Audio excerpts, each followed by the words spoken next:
Hola, ¿qué tal? ¿Cómo están? Bienvenidos a 23 en punto. Otra semana con muchas novedades políticas, donde nuevamente la dirigencia política parece estar desentonada con la realidad, con los problemas que atraviesa la Argentina. La agenda, la discusión política, no solo para el gobierno, sino también para la oposición, parece ir por un camino paralelo, distinto a las grandes preocupaciones que tiene la mayoría de los argentinos. Usted pregúntese a qué dueño de restaurante, 150 días cerrados, dramática la situación gastronómica, le puede importar la reforma judicial que van a debatir en las próximas horas, con el alerta que planteó la vicepresidenta Cristina Fernández de Kirchner, que dijo: bueno, esta no es la reforma de fondo que queremos. Una frase que alteró incluso dentro de la Casa Rosada. ¿A qué emprendedor, a qué productor pyme, a qué industrial que no llega ni a pagar las cuotas de la tarjeta de crédito que anduvo financiando por la cuarentena le puede interesar la infantil pelea que tiene gobierno y oposición, que Macri, que Rodríguez Larreta, que el kirchnerismo duro? ¿A quién le puede interesar esa discusión política cuando la gente pide unidad y resolver los problemas? ¿A qué vecino de Quilmes o de Berazategui le pueden importar los tweets de Mayra Mendoza o del intendente Musi? ¿Lo vieron? Fíjense los tweets en las últimas horas de los jefes comunales. El de Musi cargando a los macristas, diciendo: bueno, estas son las características peculiares, características de un macrista. La declaración de Mayra Mendoza hablando de las definiciones del presidente Macri, que de hecho Macri las hace desde Francia, casi poco preocupado, más allá de alguna orden que da por Zoom o alguna definición política a la distancia. Mayra Mendoza tiene tiempo para esto, para las chicanas políticas, lo tilda de irresponsable a Macri, que tiene responsabilidades serias sobre lo malo que fue su gobierno, que ya terminó, porque la Argentina tiene esta manía, ¿no? Los macristas que todo el tiempo culpaban la herencia recibida de Cristina. Ahora los actuales que todos los problemas son de Macri y nadie habla de la Argentina del futuro. ¿Qué vecino de Berazategui o de Quilmes le puede interesar estas chicanas torpes de los jefes comunales cuando los niveles de inseguridad, que nos vamos a detener dentro de un ratito nada más, son alarmantes en el conurbano? Datos y estadísticas oficiales de lo que está pasando, que recién ahora el gobierno se da cuenta y Alberto Fernández, escuchando el consejo de Sergio Massa, va a lanzar un ambicioso plan en materia de seguridad que ojalá dé resultado para los intendentes del conurbano, que ya lo miran con preocupación, porque dicen: ojo con la distribución de fondos, queremos que sea equitativa y que no sea lo que está pasando hoy con algunos intendentes, incluso al Frente de Todos, que son discriminados en la distribución de la poca obra pública que hay hoy en día en la Argentina. Hay responsabilidad también de Macri, claro que sí, lo decíamos, desde Francia el hombre puede viajar, no tiene ningún problema, jugando a la chicana política. Hoy la Argentina no necesita de eso, ¿no? Sumado a que el presidente Fernández se acordó, después de 150 días, que Macri había augurado que se mueran todos los que se tienen que morir en la Argentina. Haciendo simplemente un poco de revisión, hasta la agencia Telam había destacado las declaraciones de Macri para con Alberto Fernández en aquel primer encuentro cuando había armonía política, cuando la mesa política de la Argentina daba un ejemplo y acá lo destacábamos. Hoy están totalmente alejados de la realidad. Todos, gobierno y oposición. Esto le alcanza a todos. Y otra vez jugando a esta dicotomía Macri-Cristina, Cristina-Macri, quien tiene el ala más dura, donde los únicos ganadores son Macri y Cristina. Si ellos no tienen problema, Cristina pudo viajar a Cuba, Macri puede viajar a Francia, problemas económicos no tienen. Los judiciales los van a ir sorteando, ya estamos acostumbrados a que la justicia se presta a jugar con el poder de turno. Y los grandes perdedores en esa pelea vuelven a ser Rodríguez Larreta, el propio presidente Alberto Fernández, Sergio Massa, generaciones que dicen: bueno, llega nuestro momento, a ver si podemos calmar las aguas, empezar a trabajar, y parece que cada vez les cuesta más. Sergio Massa trata de hacer equilibrio en medio del gobierno y Cristina lo mira ya con cierta desconfianza. De hecho, Massa trata hoy, junto a su equipo, de llevar tranquilidad a un sector donde se metió el Estado torpe. Mi productor me dice que no le diga el Estado bobo, pero el Estado ineficaz, si quiere, se termina metiendo en el negocio de las telecomunicaciones. Vamos a hacer un poco de historia. El miércoles pasado había una mesa de diálogo donde el gobierno le dijo a las empresas de telecomunicaciones, ok, vamos con un ajuste escalonado porque la economía argentina, con los vaivenes que ya todos conocemos, con un dólar que parece cada vez más inestable, las empresas que tienen insumos en dólares y tienen inversión en dólares tienen que recuperar parte de eso. Y el gobierno había dado el visto bueno para ese aumento, que incluso estaban los pliegos de trabajo y de inversiones que habían hecho estas compañías. Y de buenas a primeras, viernes a la tarde, sale un decreto del presidente donde dice que va a garantizar mayor conectividad para todos, que las empresas son un servicio público y que no pueden aumentar las tarifas de acá a fin de año. Si pueden aumentar o no, lo conocen las empresas de telecomunicaciones y es otra discusión.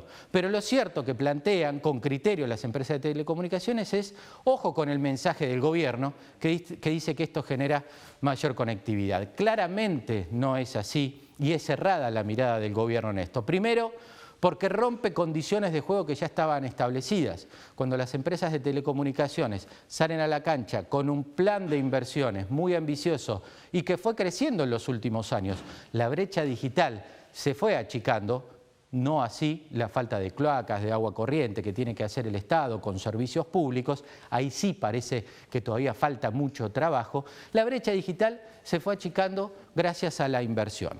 Y decimos, ese Estado que se mete en las empresas de telecomunicaciones, que son empresas que estaban invirtiendo, que estaban desarrollando, que estaban poniendo dólares en la Argentina, que es lo que necesita la Argentina. Inversión, generación de empleo, nuevas tecnologías, en un mundo muy sofisticado para que se pueda meter un Estado que muchas veces no puede ni arreglar o cortar el pasto al costado de una ruta, ¿no? Entonces, ¿qué dicen las empresas? Se metieron en un negocio que claramente el Estado tiene que regular, pero no puede imponer este tipo de condiciones porque perturba el desarrollo del negocio. Y algunos afiebrados kirchneristas, o como las declaraciones hoy de Leopoldo Moró, decía que Clarín deje de llorar, que se dejen de quejar. Acá no hay una pelea contra Clarín. Decir eso tiene que ver con un gran desconocimiento de la industria de las telecomunicaciones, porque hay actores grandes donde aparece en una parte Clarín, pero aparece Telefónica de España, que mira preocupación, Claro, con Carlos Slim, el hombre de la vacuna de México, diciendo pongo todo para la vacuna y me van a pagar así. Claro, hizo un desarrollo muy importante también en la Argentina. Aparece Telecom, aparece DirecTV, aparecen grandes actores en el juego. Aparece Telecentro con Pierri, que me dicen, hombre de la política, está dando unos saltos así con esta decisión, enojadísimo, el hombre fuerte de Telecentro. ¿Y cuál es la realidad con la que se encuentran hoy? Primero, sorprendidos, lo que les decía, se meten y rompen el negocio. Segundo, un CEO de una de estas empresas confiaba en las últimas horas el impacto de estas medidas, que ya tiene repercusiones en la prensa internacional y que puede traer demandas judiciales a ese decreto del gobierno, porque se rompe un acuerdo que ya había, que estaba constituido legalmente. Esas repercusiones a nivel internacional tienen resultados en inversiones en la Argentina. Un CEO de estas compañías decía en las últimas horas, el lunes pasado recibíamos un crédito de 200 millones de dólares para la instalación de antenas de 4G, cuando el mundo va avanzando en el 5G, en la Argentina se sigue desarrollando el 4G, gracias a la empresa de telecomunicaciones. ¿Y sabe qué pasó con ese crédito? Sí, se cayó, porque vieron las condiciones que puso el Estado. Iban a llegar 200 millones de dólares para poner en antenas con dos empresas, una americana, la otra china. Las dos dijeron, bueno, no, esperemos que acá cambiaron las reglas del juego. ¿Cómo van a hacer ustedes, como una empresa de telecomunicaciones, a devolvernos esa plata? Así todo, te quieren hacer creer que es una empresa contra los grandes, contra los poderosos. Este decreto, ¿sabes a quiénes perjudica de manera más grave? Porque uno se cree que los actores de las telecomunicaciones en la Argentina son los que mencionaba. No. Hay 1.500 empresas de telecomunicaciones en la Argentina. Hay diversidad, no hay monopolio, hay competencia, hay libre mercado y ahí es lo interesante donde nosotros como ciudadanos podemos elegir la empresa que nos guste y que nos ofrezca el mejor servicio y el mejor precio. Pero en esas 1.500 empresas, yo nombré 5, que son las que conocemos todos, hay un montón de cooperativas, de cableras del interior, de pequeños emprendedores que desarrollan telecomunicaciones en el interior, cooperativas, que van aumentando el precio de sus servicios siempre acorde a lo que aumentan las grandes y siempre lógicamente aumentan un poquito menos. Y hoy no tienen precio de referencia. Es básica la pregunta y tiene una respuesta muy fácil. ¿Quién puede hacer frente de manera más contundente a esta determinación inoportuna, inconsulta y que rompe las condiciones del negocio en la Argentina? ¿Todas esas grandes o esas 1.500 que están dando vuelta en la Argentina y que tienen aumento de costos, insumos en dólares, acuerdo de paritarias salariales y son empresas mucho más chicas que las que le nombraba anteriormente?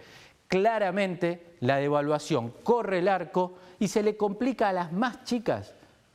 La van a poder capear, DirecTV, Telecom, Telefónica, Telecentro, van a acomodarse al nuevo escenario, esperando de que el gobierno reflexione y esto puede ir por otro camino. Pero las más perjudicadas son las más chicas, totalmente contrario a lo que dice el gobierno. Con menos inversiones, menor conectividad. Con menor conectividad, menor desarrollo y menor capacidad de estudio, de poder llegar a conectar a todo el país. Donde las empresas reconocen, todavía nos falta mucho, cometemos errores, tenemos que seguir invirtiendo. Pero esta es una gran metida de pata que hizo el gobierno en materia de telecomunicaciones. El que se come el verso de que es un ataque contra Clarín está mirando muy mal el escenario o desconoce realmente lo que ocurre en materia de telecomunicaciones con la Argentina. Escenario muy complicado. Esta decisión del gobierno es lo que plantea para el futuro de telecomunicaciones en la Argentina. Punto seguido, la inseguridad. En un ratito hablamos, vamos a ver encuestas y demás. Los intendentes no dan más, están alarmados por esta situación. Hay lugares en el conurbano donde se ve mucha más violencia, robos insólitos, mucha violencia contra jubilados. El otro día mostramos en Somos Noticias, entraron a robar una carnicería para robarse 3 kilos de asado. Eso está pasando hoy en el conurbano. La política está discutiendo, metiendo la mano en empresas de telecomunicaciones innovadoras que meten dólares, discute una reforma judicial que no le importa a nadie y no están viendo lo que ocurre en el conurbano. No están viendo lo que ocurre en el conurbano, que es dramático y la sensación de la gente es que de acá a fin de año va a ser aún peor. Otro capítulo, la reaparición de algunos dirigentes, por ahí reaparece Vidal, en un ratito hablamos de ella en la mesa política 23 en punto. Y para cerrar la frase del presidente Duhalde, cuando dice: atención con un golpe de Estado, que no va a haber declaraciones, algunos lo tildan de afiebrado y otros se victimizan. Es un hombre que supo estar parado en el peor momento de la Argentina y que tomó primeras medidas, al menos cierto, devaluatorias, difíciles, pero que pudo ir encarrilando una situación en el peor momento de la Argentina, que fue el 2001, y algunos dicen que este va a ser peor cuando la cuarentena, si algún día termina, pase a ser alguna anécdota. La frase de Duhalde hay que entenderla, hay que transformarla en hechos políticos. No se asuste, no va a venir una figura similar al despreciable Videla o cualquier dirigente del momento más oscuro que tuvo la Argentina en toda su historia. De aparecer eso, nos abrazamos todos. La cámpora, la izquierda y la ala dura de Cambiemos, vamos todos a la plaza y decimos no, la democracia está garantizada en la Argentina. Lo que hay que leer de la declaración de Duhalde, un hombre con mucho conocimiento en la política del conurbano, es lo que viene. Y la política no lo está viendo. ¿Qué dice Duhalde? Atención, hay un descrédito a toda la dirigencia política, hoy lo dijo Rogelio Frigerio, ojo que se vuelve a instalar el que se vayan todos, eso es muy delicado. Y que puede haber revueltas, que puede pasar hechos de violencia como Chile, como Brasil, situaciones delicadas, mucha tensión social. Eso es lo que hay que leer de Duhalde y no interpretar cualquier cosa. Pudo haber puesto una palabra de más o alguna frase inoportuna, pero el presidente Duhalde fue muy claro en su definición. Los que no están siendo claros hoy son quienes tienen la responsabilidad de gobernar y la responsabilidad de ser una oposición eficiente y a la altura. Ninguno de los dos están en medio de esta Argentina que se desangra en una cuarentena interminable, en una pandemia dramática, con más de 10.000 casos a última hora del día de hoy, poniendo la agenda del diálogo y de la discusión seria, adulta y madura como merece la Argentina. Esto es 23 en punto, en un instante está Juan Andreotti, intendente de San Fernando, la mesa política con Jorge Chivo, Alejandro Cancelare y Ariel Ferrentino analizando qué pasa en el conurbano. Ya estamos.